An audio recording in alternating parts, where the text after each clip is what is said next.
A couple of videos ago, we saw that in just classic C3 photosynthesis, and once again, it's called C3 because the first time that carbon is fixed, it's fixed into a 3, or the first time carbon dioxide is fixed, it's fixed into a 3 carbon molecule. But we saw the problem with C3 photosynthesis is that the enzyme that does the carbon fixation, it can also react with oxygen. And when oxygen essentially reacts with your ribulose biphosphate instead of your carbon, you get an unproductive reaction. Not only is it unproductive, it'll actually suck up your ATP and your NADPH, and you'll go nowhere. So every now and then, when an oxygen bond's here instead of a carbon dioxide, you get nothing produced. So net, everything becomes less efficient. And so in the I think it was exactly the last video, we saw that some plants have they've evolved a way to get around this. And what they do is they fix their carbon on outsides on cells that are actually exposed to the air.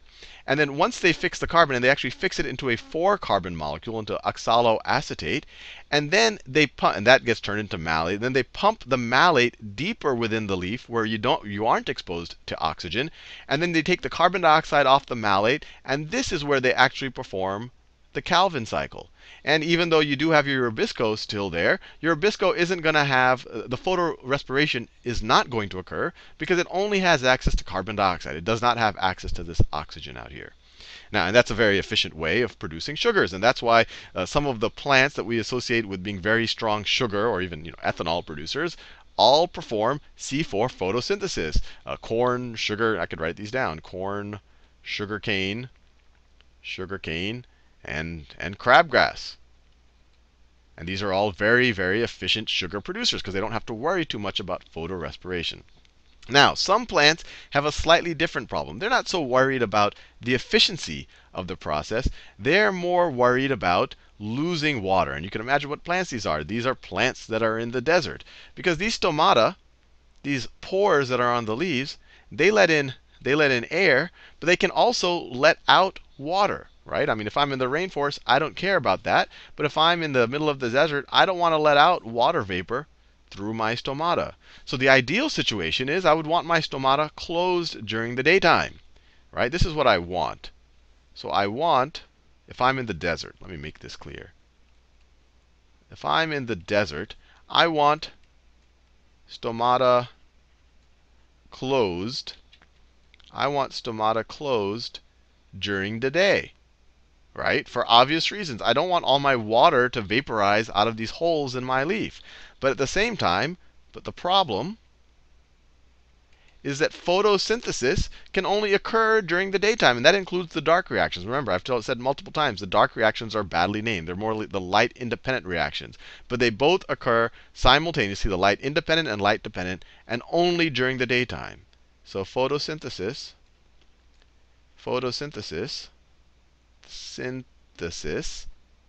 only at day. And if your stomata is closed, you need, to perform photosynthesis, especially the Calvin cycle, you need CO2. So how can you get around this? If I want to close my stomata during the day, but I need CO2 during the day, how can I solve this problem? And what desert plants, or many desert plants, have evolved to do, essentially does photosynthesis, but instead of fixing the carbon in outer cells and then pushing it into inner cells and then performing the Calvin cycle, they do it instead of outer and inner cells, they do it at the nighttime and in the daytime.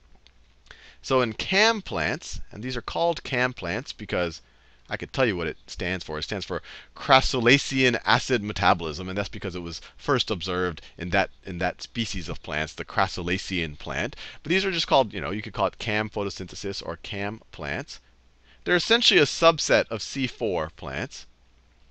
But instead of performing C4 photosynthesis kind of in outside cells and inside cells, they do it at the nighttime and the day.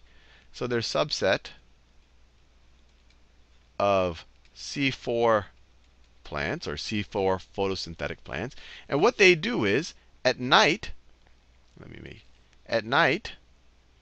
they keep their stomata open. They keep their stomata open, and they keep their stomata open, and they're able to fix. So, and everything occurs in the mesophyll cells and the CAM cells, in the CAM plants.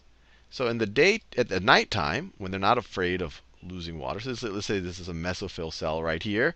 My stomata is open. Let's say that this is my stomata right there. And so it lets in carbon dioxide. I'm not worried about losing water vapor. It's nighttime right now, so carbon dioxide comes in here. And then it fixes the carbon dioxide. It fixes it the exact same way that the C4 plants do. So you have your CO2 come in, CO2. You have your PEP. You have your PEP. It's all facilitated by PEP carboxylase. That's the enzyme that can only fix CO2, that can only react with CO2, not with oxygen. And then that is used to produce, and we saw it here in our CAM4 diagram in the last video, that is used to produce malate, a 4-carbon molecule. So that is used to produce malate. And then the malate, and then this is what's key. The malate gets stored in other organelles in the cell, in the vacuoles, which are, you can kind of view them as large storage containers in the cell. So I drew this as the whole cell. I mean, this is actually all occurring, in your chloroplast. But you can imagine your cell having a big storage center where the malate gets stored at night. And you can view malate as almost, it's like a carbon dioxide store, because later on we can access the malate and get the carbon dioxide. And that's exactly what these CAM plants are going to do. So this is nighttime. Then the sun comes up. So now we're in the daytime. This desert plant, well, maybe it's a cactus, it doesn't want to lose its water vapor, so it closes its stomata. So it's the stoma, this particular stoma now, is closed. It's now closed, and you say, oh boy, how's it going to perform photosynthesis?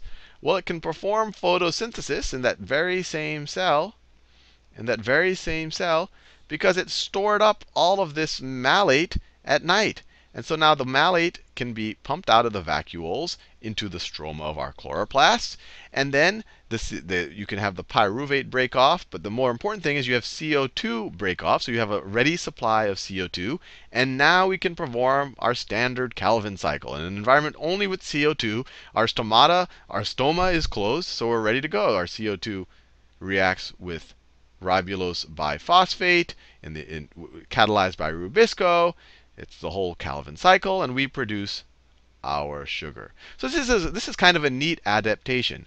In these very efficient sugar-producing plants that aren't that worried about water, they perform carbon fixation on things that are exposed to the air, and then they pump kind of a stored version of the carbon deeper into the leaf to actually perform the Calvin cycle, so that it's not lossy, so that photorespiration doesn't occur, because down here you have no oxygen. The desert plants, I mean, they benefit from that property as well. But their whole concern is, I don't want to keep my stomata open in the daytime. So what I do is I fix my carbon at night. But I use the exact same process. I use PEP carboxylase. And I store it. I store my carbon dioxide at night. And in the daytime, I can actually, when my light dependent reactions are occurring, and they're producing my ATP and my NADH, I can also perform my dark reactions in the daytime. As I said, the dark reactions always occur in the daytime, or my light independent reactions, because even though my stomata is closed, I have a store of carbon dioxide in the form of malate. Thank you for watching this video. Don't forget to like the video.